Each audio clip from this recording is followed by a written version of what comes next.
se seca su herida, se oyen ya los pasos del rey que se aproxima. A la ley aún nos queda anunciar al pueblo urgente que Jesús está volviendo. Victorioso y esplendente, pronto vendrá, Cristo muy pronto vendrá,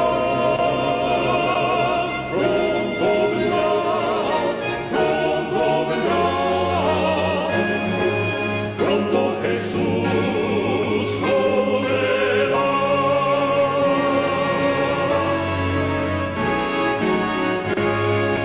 Pronto Jesús volverá. Oremos. Bendito Padre, por las edades has tenido a tus fieles luchando junto a ti. Hoy nos hemos unido a un grupo de tus hijos para escuchar tus palabras, no las de este joven sin experiencia. Háblanos, aclara nuestra mente para obedecerle con felicidad y paz. En el nombre de Jesús. Amén. Muy bien. Les invito a que vayamos al libro de Mateo, capítulo 4. El libro de Mateo, capítulo 4.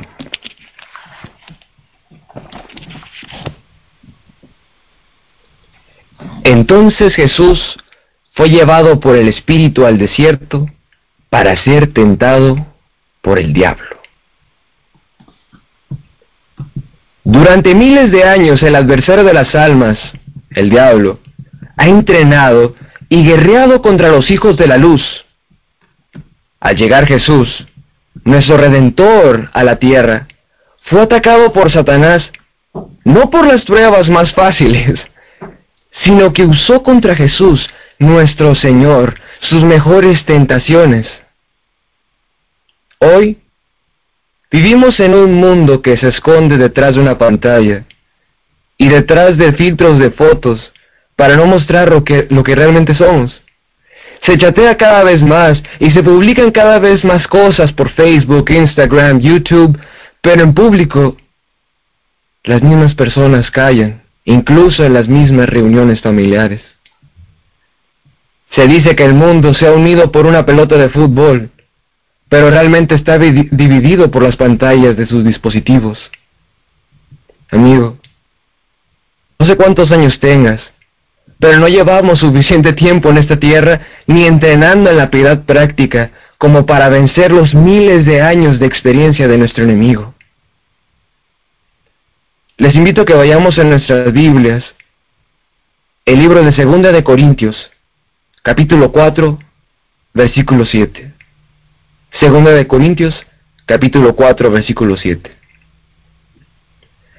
Pero tenemos este tesoro en vasos de barro, para que la excelencia del poder sea de Dios y no procedente de nosotros. Muy bien, entonces, hermanos, no es lo que yo pueda decir lo que va a convencer su alma, sino lo que el Espíritu Santo hable a su corazón, eso podrá convencerlo. Por eso, les invito a que saquemos nuestra hojita y lápiz para anotar, no las palabras humanas que yo pueda compartir, sino por las divinas.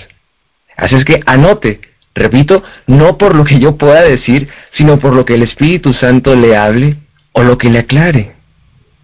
Muy bien, con eso dicho, el enemigo y el diablo no va a perder tiempo con usted, sino que usará contra usted sus mejores armas, o sus mejores tentaciones en otras palabras, y lo va a usar contra aquellos que sabe él que serían una potencia vencedora en las manos de Dios. Es que no te preocupes si estás pasando por problemas, sino porque el diablo sabe que realmente somos en las manos de Dios una potencia vencedora. Y no solo lo va a usar, sino que ya lo está usando y está practicando y está haciendo sus mejores tentaciones contra nosotros. La pregunta es, ¿sabe usted cuáles son esas pruebas? ¿Esas tentaciones? ¿Le gustaría saber y estar listo para cuando ataque? Precisamente las mismas que usó contra Jesús en su momento de mayor debilidad, es decir, las tentaciones en el ayuno del desierto. Mateo capítulo 4, versículos del 1 al 4.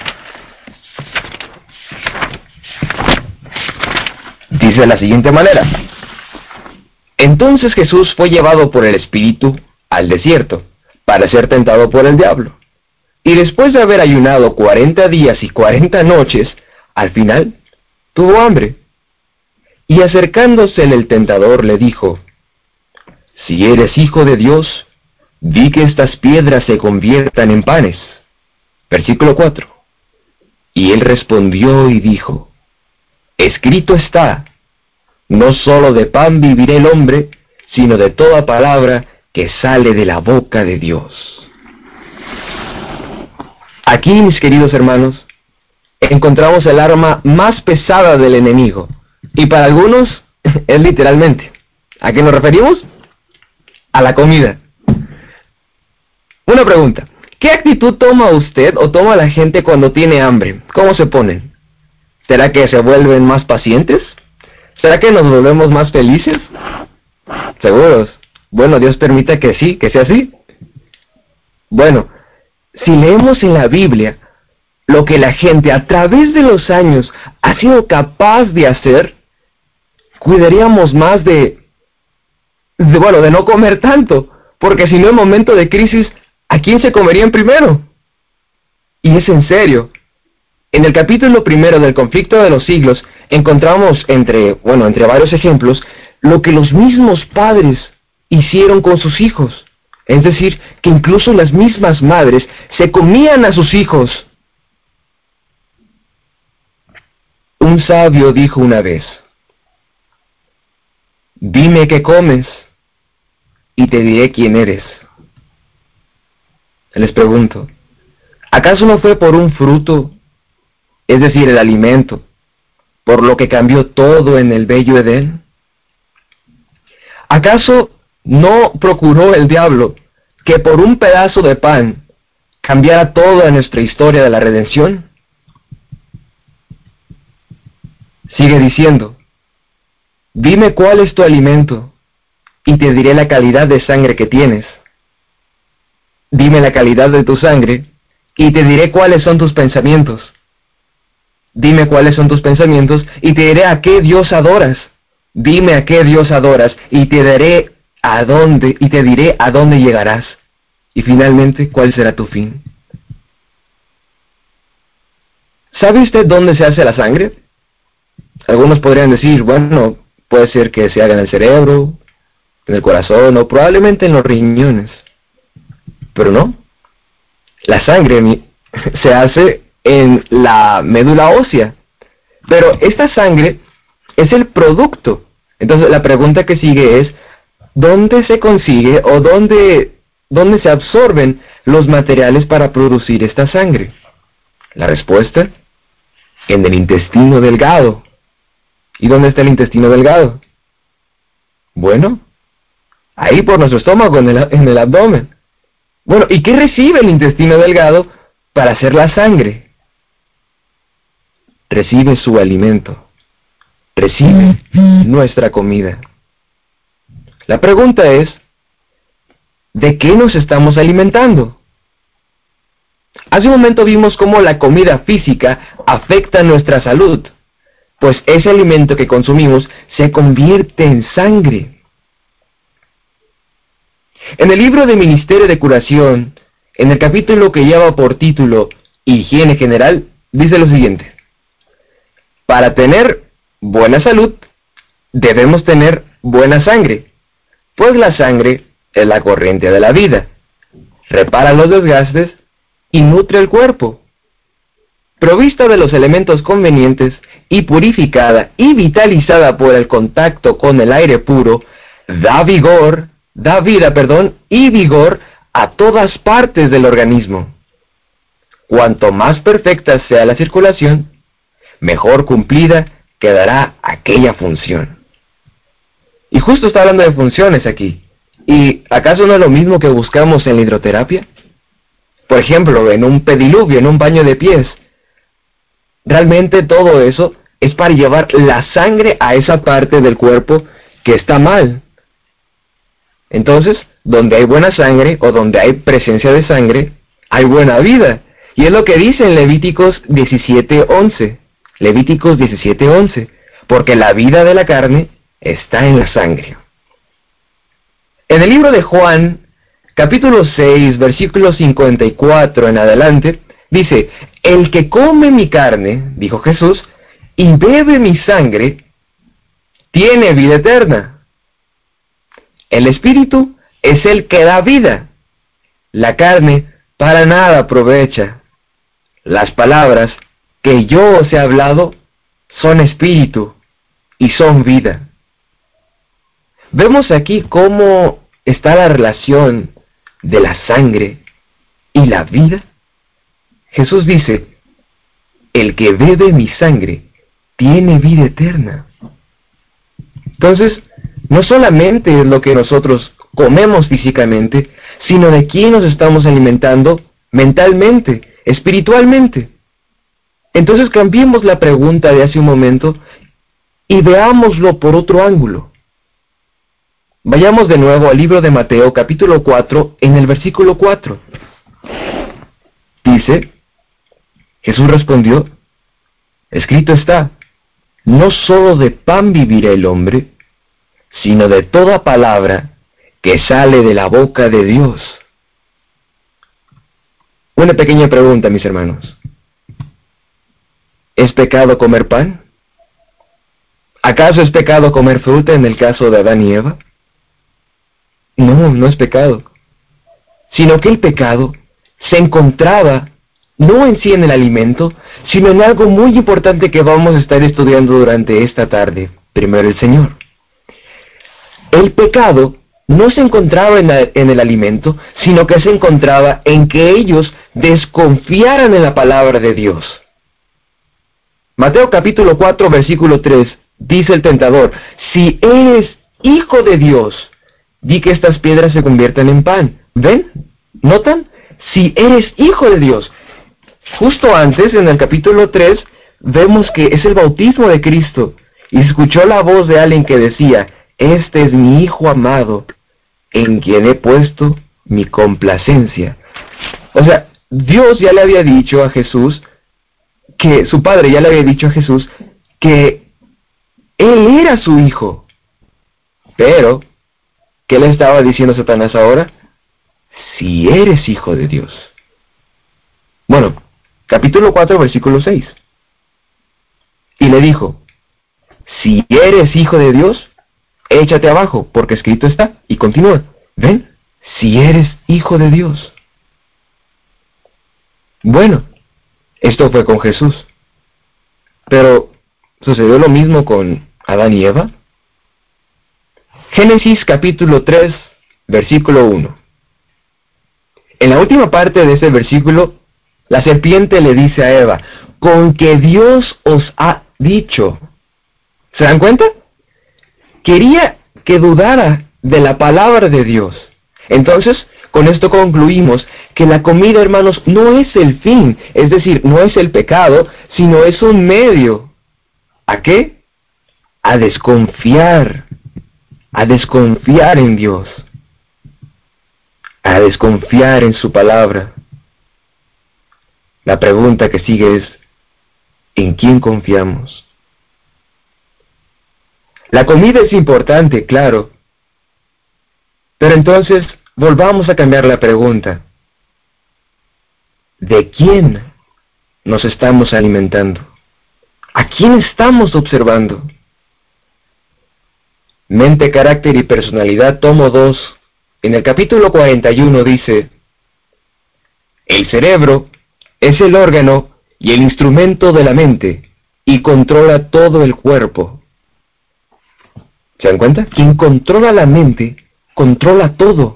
Pongamos atención para esto. Dice, para que las demás partes del organismo estén sanas, el cerebro debe estar sano. Interesante. Y para que el cerebro esté sano, la sangre debe ser pura. Si la sangre se mantiene pura, mediante hábitos correctos relativos a la comida y a la bebida, el cerebro recibirá adecuada nutrición. ¿Ves, mi hermano? En sí no era tanto la comida, sino el efecto que daba esa comida.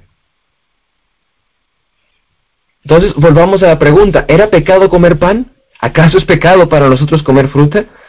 No, no era pecado, sino es un medio para hacernos desconfiar o desviar nuestra mente de nuestro Dios. La comida es un medio para controlar nuestra mente. Consejos sobre el régimen alimenticio, página 133. Dice, los órganos digestivos tienen una parte importante que realizar en nuestra felicidad en la vida. Hermano, ¿se dio cuenta de eso? Dice, los órganos digestivos tienen una parte importante que realizar en nuestra felicidad. ¡Wow! En la vida. Lo que comemos tiene que ver con nuestra felicidad. Interesante. Sigue diciendo, Dios nos ha dado inteligencia para que aprendamos lo que debemos usar como alimentos. No estudiaremos como hombres y mujeres sensatos si las cosas que comemos combinarán o si producirán dificultad. Las personas que tienen acidez estomacal tienen a menudo un temperamento agrio. Parece que todas las cosas están en contra de ellas y están inclinadas a ser malhumoradas e irritables. Mucha atención a lo que sigue. Dice,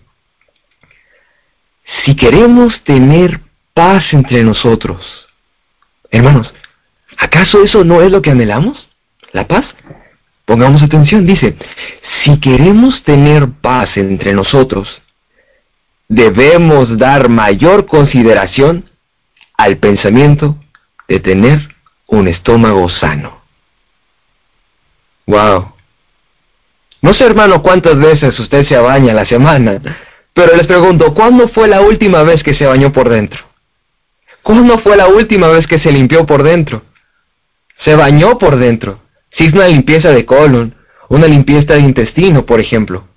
Puede ser que el problema en el que no encuentre su paz, o el problema o más bien, la apariencia del problema tan grande que usted piensa tener, realmente no exista, sino que usted se lo haya creado simplemente porque no está bien algo dentro de usted, porque no está limpio por dentro.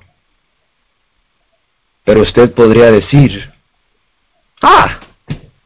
pero yo ya no como carne. Es más, ni como gluten. De hecho, ni pan. Podría decir también, de hecho, ya ni como sal. Todo lo que como, de hecho, es orgánico. Pero mi querido hermano, usted puede comer lo más orgánico que usted desee. Pero si usted no lo come feliz y en paz, no le va a servir de nada. Está escrito y dice, no creáis, sin embargo, que es vuestro deber vivir con un régimen alimentario insuficiente. Aprended por vosotros mismos lo que debéis comer y qué clase de alimentos nutren mejor el cuerpo. Y luego, seguid los dictados de la razón y de la complacencia. Mucha atención a esto. A la hora de comer, desechad la congoja, las preocupaciones. No estéis apresurados, sino comed lentamente y con alegría, con el corazón lleno de gratitud hacia Dios por todas sus bendiciones. Y sigue diciendo, y no os dediquéis a la labor cerebral inmediatamente después de una comida. Haced una moderada cantidad de ejercicio y dad un poco de tiempo al estómago para empezar su trabajo. ¿Pusimos atención en la parte anterior? A la hora de comer, desechemos toda la congoja y las preocupaciones. No tiene sentido que nos preocupemos tanto que nuestro alimento no sea así, que tenga esto, que no sea el otro. Pero si no lo comemos con un espíritu agradecido, realmente no nos servirá de nada. No hagamos de nuestro yo el centro de nuestra alimentación, pues así, hermano, nunca hallaremos paz. Lo que Cristo anhela es que encontremos la paz en Él. En el libro de Juan, capítulo 6, versículo 47, Jesús dijo: de cierto te digo, el que cree en mí, tiene vida eterna. El que cree en mí, dijo Jesús. Versículo siguiente: yo soy el pan de la vida. Vuestros padres comieron el maná en el desierto y murieron. Este es el pan que desciende del cielo, para que coman de él y no mueran. Hermanos, los israelitas comieron del mismo menú traído del cielo, pero murieron. ¿Por qué? Porque no obedecieron por amor, porque no lo disfrutaron. ¿Qué sucederá hoy? En el libro de Primera de Corintios, capítulo 13, vemos que nuestro hermano Pablo menciona que el amor es una cosa bien importante. Y si tuviese toda la fe, menciona, y si me abnegara tanto, hoy podríamos agregar, y si comiese todo lo orgánico, y si aún así me abstuviera de todo alimento, y no tengo amor, nada soy. La pregunta que sigue es, ¿cómo venceremos teniendo nosotros tan poca experiencia contra alguien, nuestro enemigo, que tiene casi todo el mundo de su parte y miles de años de experiencia? La respuesta es aquellos que vivan este mensaje.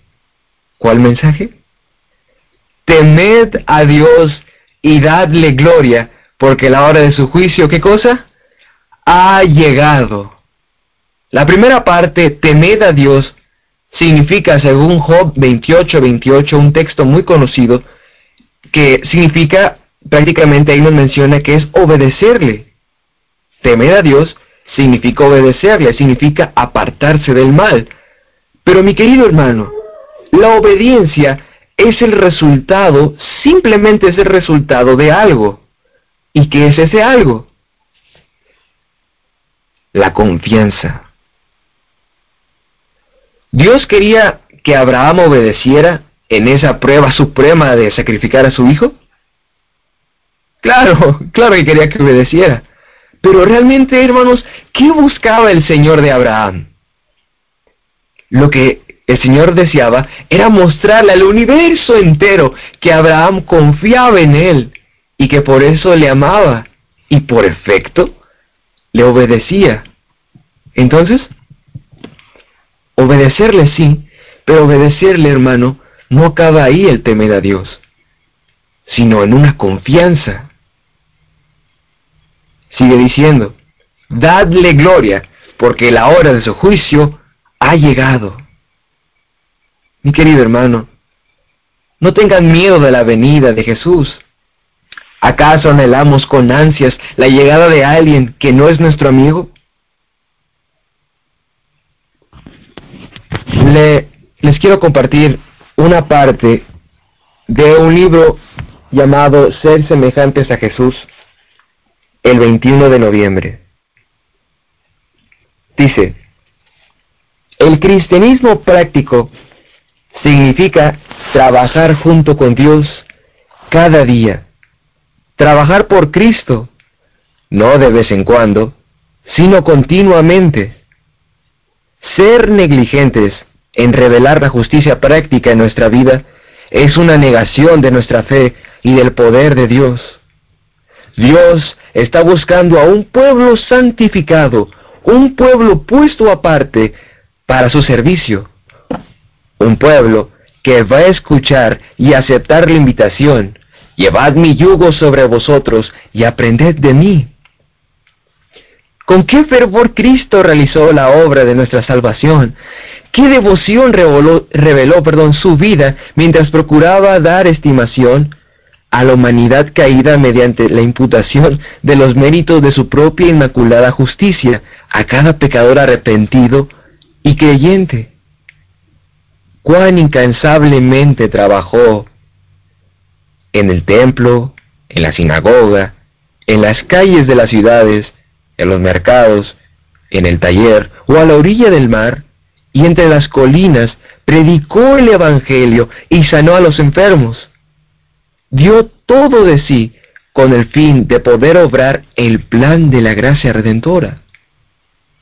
Cristo no estaba bajo la obligación de realizar este gran sacrificio. Se presentó voluntariamente para sufrir el castigo de transgresión de su ley, de transgresor, de su ley. Su amor era su única obligación, y sin una queja soportó cada tormento y recibió con regocijo cada ultraje, los cuales eran parte del plan de salvación. La de Cristo fue una vida de servicio abnegado, y su vida es nuestro libro de texto. Tenemos que continuar la obra que Él comenzó. Mi querido hermano, en estos momentos tan solemnes de la historia, en donde procuramos en cada momento estar en paz con el Señor, en donde como jóvenes, o incluso como personas, humanos, adultos, la edad que tengan, somos atacados por Satanás como nunca antes, porque sabe que realmente el tiempo es muy corto.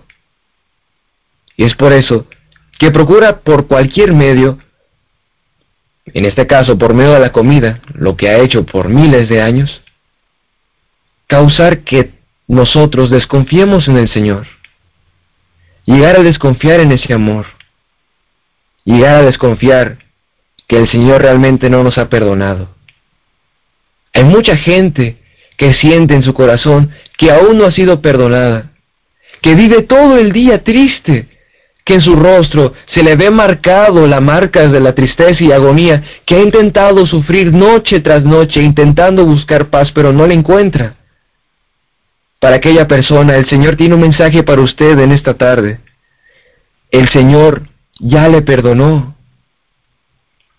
En el libro de Primera de Juan, capítulo 3, versículo 1, el Señor nos dice: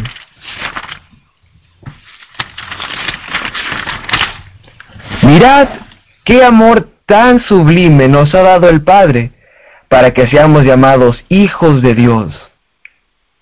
Hermanos, ya somos hijos de Dios. No le hagan caso a esa voz que les está diciendo: ¿estás seguro que eres hijo de Dios? ¿Estás seguro que el Señor ya te perdonó? ¿Estás seguro que puedes vivir sin pecar? Mírate cómo eres. No, no hagamos caso a eso, porque es la misma voz que intentó hacer desconfiar a Jesús de su Padre. Versículo 2 dice: amados, ahora somos hijos de Dios, y aún no se ha manifestado lo que hemos de ser. Pero sabemos que cuando Él se manifieste, seremos semejantes a Él, porque le veremos tal como Él es. Y ahora sí, versículo 3 dice: todo aquel que tiene esta esperanza puesta en Él, palabra clave, puesta en Él, se purifica a sí mismo, así como Él es puro. Aquel que tiene esta esperanza puesta en Él, ¿acaso esperamos en alguien en que no confiamos? No, no tiene sentido. Nuestra esperanza, nuestra confianza puesta en Él, cuando nosotros pongamos nuestra confianza en Él, solito, de manera automática, vendrá la purificación. Se purifica a sí mismo, así como Él es puro. Y una vez que confiemos en Él, confiemos en su amor y descansemos en Él, se cumplirá en nosotros el siguiente versículo: y sabéis que Él se ha manifestado para quitar nuestros pecados, y no hay pecado en Él. Todo aquel que permanece en Él, es decir, como en el versículo 3 leíamos que el que tiene esta esperanza, es decir, el que confía en Él, no continúa pecando. Todo aquel que continúa pecando no le ha visto ni le ha conocido.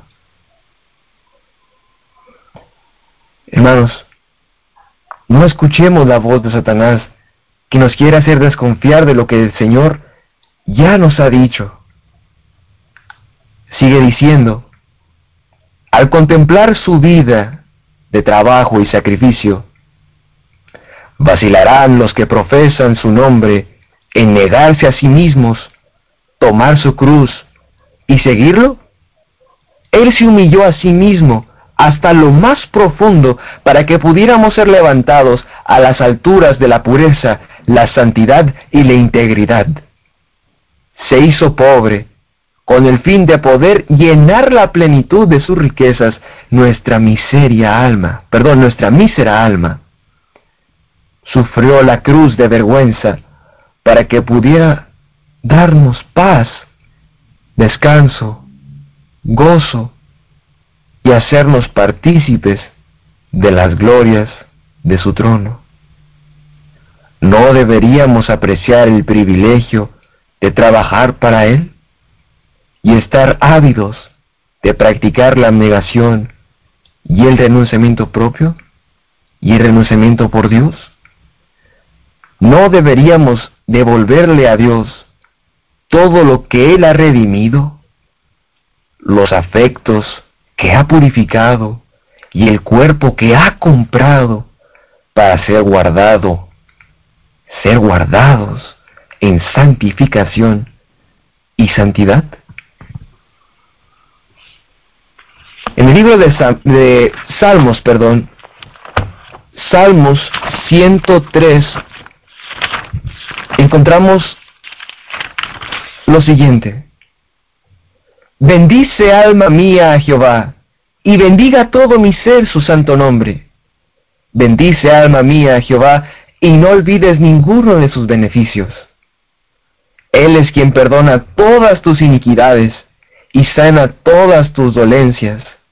Hace un momento atrás estábamos viendo cómo para que haya salud dentro del cuerpo, debe haber salud en la mente. Hace un momento lo leímos, no sé si recuerdan, en el libro me parece que Ministerio de Curación, sí, Ministerio de Curación en el capítulo 1. Y dice que para tener la salud completa, primero la salud comienza en el cerebro, comienza en la mente. Y aquí en el versículo 2 nos dice, Él es quien perdona todas tus iniquidades. El perdón, ¿en qué órgano se asimila? En la mente. La curación, hermanos, comienza en nuestra mente. Y una vez que está este perdón, esta paz dentro de nosotros, se cumplirá la siguiente parte del versículo: el que sana todas tus dolencias. ¿Quieres ser realmente sano, hermano? Primero acepta el perdón del Señor. Arregla cuentas con el Señor, porque mi hermano, si usted piensa que va a encontrar paz con el Señor, aún así viviendo como usted quiere, sin obedecer los mandamientos de Dios, se está engañando. El Señor requiere una obediencia, pero requiere que le conozca, que sepa que Él es su Padre, que los problemas o las cosas que Él ha permitido que sucedan en su vida han sido para que usted confíe más en Él. Que eso que tomaba el primer lugar en su vida, ya no toma el primer lugar en su vida, si es que eso era la familia, si es que eso era el trabajo, o incluso los hijos. Él a veces permite que esas cosas falten para que nos demos cuenta que Cristo jamás nos va a fallar, que puede ser que nuestros amigos nos fallen, pero Él nunca les va a fallar. Por eso en el versículo 4 dice, el que rescata de la fosa, dice esta versión, el que rescata del hoyo, dice otras versiones, tu vida, y te corona de favores y misericordias, el que sacia de bien tu boca de modo que te rejuvenezcas como el águila. Entonces, mis hermanos, nuestra parte dice, bendice alma mía Jehová. Dediquemos más tiempo a agradecer lo que el Señor ya nos ha dado, las bendiciones que ya hemos recibido. Si no está a nuestro alcance, conseguir lo más orgánico, o conseguir lo más, no sé, lo que usted sabe. El Señor conoce nuestro esfuerzo, y agradece, y una vez que hayas hecho lo más que hayas podido hacer, tu parte, lo que hayas hecho de tu parte, el Señor hará de su parte bendiciendo ese alimento. Si es que no viva más acongojado por la comida, ni por ninguna otra cosa. Si el Señor no nos falta, y si el Señor es la base de nuestra vida, ¿qué nos puede conmover? Bendice alma mía Jehová. Dediquemos más tiempo al agradecimiento, y no tanto a la queja.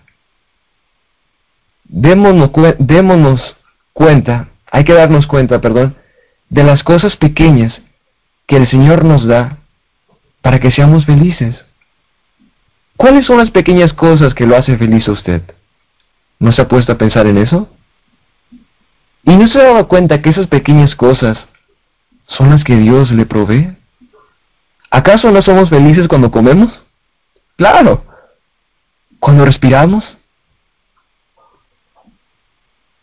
Da gracias. No te quejes tanto. Última parte del versículo 2 dice, y no olvides ninguno de sus beneficios. No olvides, hermano, lo que Dios ha hecho en tu vida. Cree en Él, confía en Él, obedécele, y Él permitirá que sacie de bien tu boca, rescatará tu hoyo, del hoyo en donde tú estabas, y te dará una vida nueva, una vida completamente diferente. Si leemos y estudiamos cómo antes de 1844, el pueblo, que ahora se conoce o ahora lo conocemos como los mileristas o los adventistas ahora, ellos estaban dispuestos a recibir a su Señor, y estaban dispuestos sin miedo a esperarle. ¿Con cuánta más razón nosotros? Está escrito que el diablo se burla en la cara de nuestro Dios, diciendo que nosotros realmente no le estamos esperando, que no queremos que regrese, porque realmente no confiamos en Él. Por favor, esta noche, dediquémosle el tiempo de agradecerle al Señor y pidámosle perdón. Y muy importante, creamos en su perdón. No escuchemos otras voces que quieren hacernos desconfiar de todo lo que el Señor está dispuesto a hacer y lo que ya hizo por nosotros. No olvidemos, el que comenzó la buena obra, ¿qué cosa? La va a terminar. Nunca lo olvidemos. Muy bien, mis hermanos. Eso sería prácticamente el mensaje de esta tarde. Por favor, no olvidemos. Dediquemos nuestro momento, enfocarnos más en nuestro Señor y no en nosotros. Dios los bendiga. Gracias, hermano Irán. Muchas gracias por esa meditación tan hermosa que hoy compartió con nosotros. De todo corazón le agradecemos bastante que el Señor pueda bendecir su santa y divina palabra, y que realmente, como usted compartió con nosotros, que deberíamos de tener esa plena confianza en el Señor. Muchas gracias, le agradecemos mucho por estar con nosotros en la cadena Fuerte Clamor Final, y que el Señor sea con usted y que le bendiga donde quiera que vaya. Le agradecemos mucho, y que no creo que sea la primera vez y no creo que sea la última vez. Bendito Dios, esperemos. Amén. Si nos lleva en oración y terminamos, ¿qué le parece? Muy bien, así sea. Oremos entonces. Amén. Amén. Bendito Padre, gracias Señor, porque usted es nuestro Padre, porque ha permitido que Cristo venga a esta tierra y sufra por nosotros, sufra aquel sufrimiento, vaya la redundancia, que nosotros y que a nosotros nos tocaba.